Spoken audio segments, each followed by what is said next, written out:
Hello and welcome to Thursday. I'm wearing the shirt. Yesterday on the vlog, we had a fashion show, and I promised that I would wear the shirt today for breakfast stream, and I did. If you haven't seen breakfast stream, I highly recommend it. I also highly recommend the vlog from yesterday. It's a funny one. It's long, but I think it's worth your time. Yesterday, however, there was something else that happened, and because we were doing the fashion show, I didn't really get a chance to talk about it, and that is the fact that I finished Starfield. After playing it every week for 6 months and putting 70-something hours into it, I'm done. I finished it. I didn't do everything there was to do. If I did, I would be playing the game for the rest of my life, and I don't want to do that. But now that I've finished it, I can give you some of my thoughts on Starfield. Going into it, I knew I wasn't going to do everything. I was a little burnt out from doing a 5-year and a 3-year long project in Fallout 4 and Skyrim, respectively. So I knew I wasn't going to do everything. And I tried to focus on the good stuff by asking some of my friends who were playing Starfield and were further ahead than me, what are the good quests? What are the bad quests? And they told me. There were some quest lines that they were like, these are boring. Do not do them. So I avoided them. As a result, I feel like if you really want to experience Starfield, I feel like my playthrough is pretty good because I had some outsider information of like what to try and do and what to try and avoid. And overall, I did have fun with the game. I think it's important to start with that. I did. I had fun. Would I have fun if I continue playing the game? I think I've exhausted the fun. I don't think there's any fun left to be found. I'm sure if I scrape around, I can find some, but I think I did all the important things that I wanted to do. And overall, I did enjoy my time with it, but having finished it and looking at it as one complete, project, one complete game, it's fine. There are people on the internet saying that it's like abysmal, and I disagree with that. They're welcome, to their own opinion, but I don't think that it's an abysmal game. I don't think it's bad. It's not great. It's not great. It's not bad. It's just fine. It's mediocre. It's passing. It's mid. It's a game that, is not exemplary. It does have some exemplary moments. There are definitely parts of Starfield that I really enjoyed and will stick with me. But on the whole, I'm just like, oh. Bethesda was really hoping that this game was going to be another Skyrim. And it's not. The scope of the game is really big, it's true, but a lot of the planets don't have anything on them. Todd was like, there's 1,000 planets. Okay, so? Most of them don't have anything on them. And the things that do, it's not the whole planet. It's just like, there's a planet, and there's like a city. And the cities are cool. The scope of the cities are huge. They're hard to navigate, partially because Bethesda didn't think it was important to put any maps at all in the game, which is wild. I hated that. But the cities are really neat. But it's like a city on a planet, and can you land your ship anywhere you want? You can.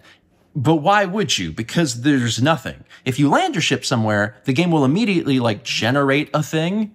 It might put someone else in a ship that lands nearby that you could go, and there'll be some sort of radiant quest or radiant thing. It might invent a building that houses some space pirates, and it's the same building full of space pirates in the exact same configuration that you've seen several other times.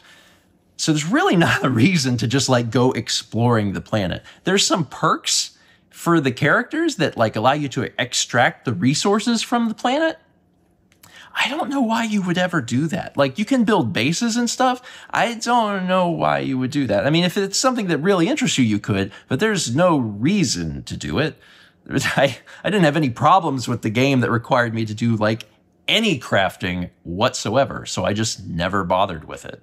To me, the single most egregious thing that Starfield does, the thing that it gets wrong from early on, you realize it's a problem. Maybe you can't put your finger on it yet, but as you play, it clicks and you're like, I know why I don't like this. And that is that Starfield has no sense of natural discovery. When you are playing an open world RPG and you are trying to go from point A to point B. Maybe you're given a quest that takes you on to the other side of the map. As you go to the other side of the map, you discover so much stuff. Like, you're going to have an adventure of your own because you're going to run into enemies that you haven't seen, and you're going to have battles, and you're going to find new loot. You're going to see new locations. You're going to meet new characters. You might come across cities or whatever. That doesn't happen in Starfield. It literally can't because of how the game is set up. Because you can't fly your ship from like planet to planet or system to system, everything in the game is just fast travel. And that takes away that sense of discovery. It's just gone. And that sucks a lot because that's actually some of my favorite parts of Skyrim and of Fallout. It's just you're walking around and you don't know what you're going to discover. That doesn't happen in this game because you're given a quest and they're like, you got to go to this other planet in this other system and deal with this guy. And you're like, okay. And then you just press start and you go to where that place is and you fast travel because you have to. There is no other way to do it. So you never discover anything. And like, that sucks. That sucks. That is, in my opinion, the single worst thing that Starfield does. There's other problems with the game, don't get me wrong. It's a Bethesda game and it's been built on the cruft of all the other Bethesda games. There are bugs in the game that they're literally just oblivion. Like if you squint, if you try to blur your vision a little bit while you're playing Starfield, you're just playing Oblivion. It's wild that there are bugs in the game that are the same things we had problems with like 15 to 20 years ago. That's crazy. But it is. It's a Bethesda game. It's the same stuff. Some of the quests are really good.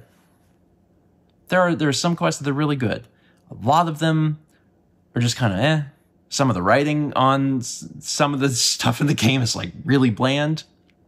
There are things I enjoyed, but most of it was just kind of like, all right.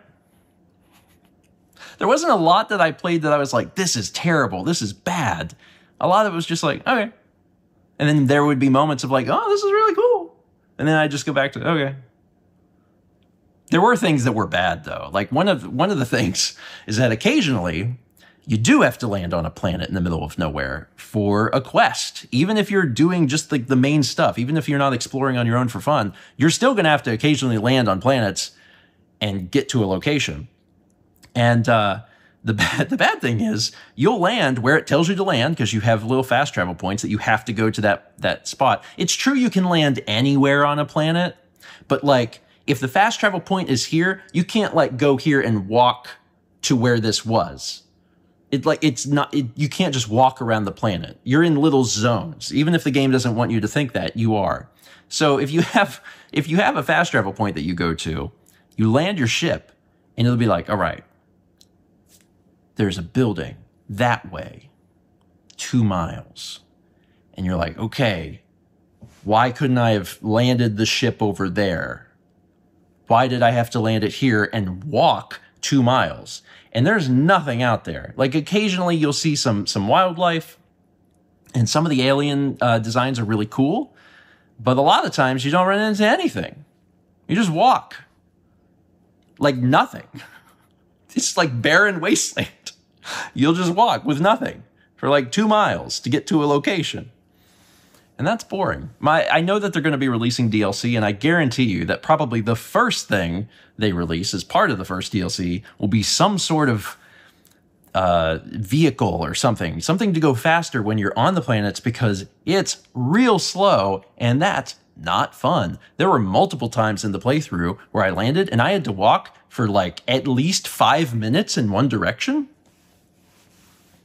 And that sucks. One of the key things in the game is collecting these artifacts and these powers, and how those work is you land on a planet and then you have to scan for where the energy's coming from, and then you'll see like a big temple thing in the distance, and you have to get there. But like you never land right where you need to be. You always land a little bit far away, so you have to walk for like 3 to 5 minutes. And that adds up over the course of the game. I guarantee you that I spent like no less than 2 hours of my 70-hour playtime, like just walking in a straight line, doing nothing. And that sort of sucks. That's the time that I want to fast travel. I don't want to fast travel the other stuff.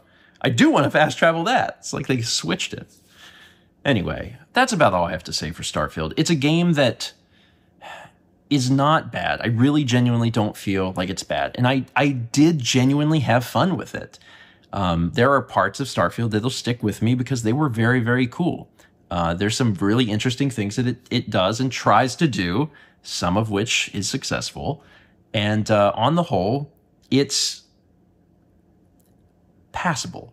It's a passable game. I think that most people that have played past Bethesda games and are at least kind of aware of what Starfield is probably won't hate it.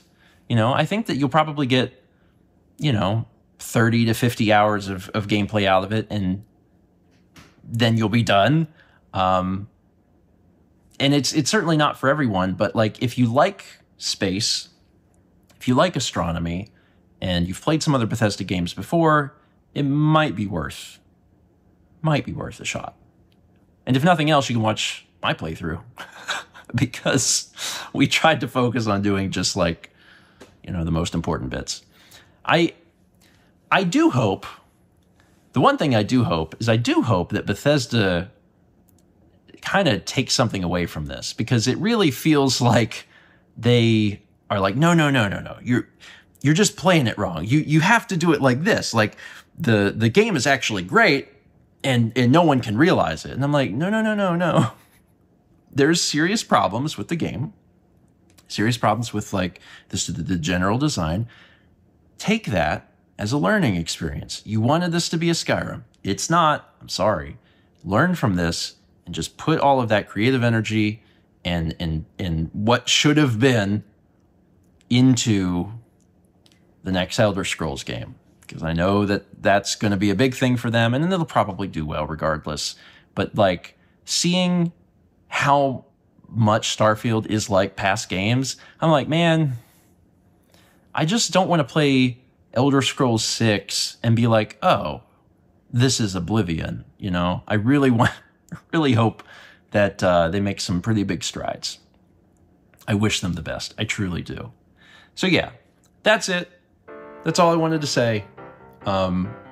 It's still releasing on Steven Plays. All of the VODs are out on Steven VOD if you want to watch the VODs, but Dan's still cutting the episodes on Steven Plays. And again, I overall enjoyed my time. I don't regret playing it. Like, I could have stopped at any time, right? Like, if I would have been like, oh, I hate this sucks, I would have just finished the main quest at any point. Instead, I played it for 6 months. So, like, I was having a good enough time with it. But, yeah, it's not Skyrim. It's not Skyrim in space. Like, it kind of is, but not really. All right. Thanks for watching. Let's meet back tomorrow, shall we?